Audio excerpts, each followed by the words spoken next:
And I'm thinking, what do I need? What do I need down here? Studio City, Hollywood, where I live, because I'm famous native. So I had to pray on it, and I took some tobacco and I prayed. I said, Creator! Adam, you know, the second best one you created. I don't know what I need down here. So I just, I prayed and it came to me. I said, Miigwech. I wanted a bearskin rug. You wouldn't believe it. 3 days later in Studio City, Hollywood, a bear walked into my apartment. He laid there and hibernated for 3 months. Because I'm awesome. And because I'm Adam.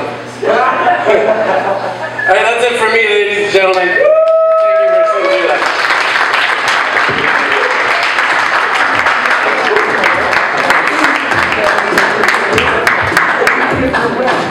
Dustin Hollings, everybody.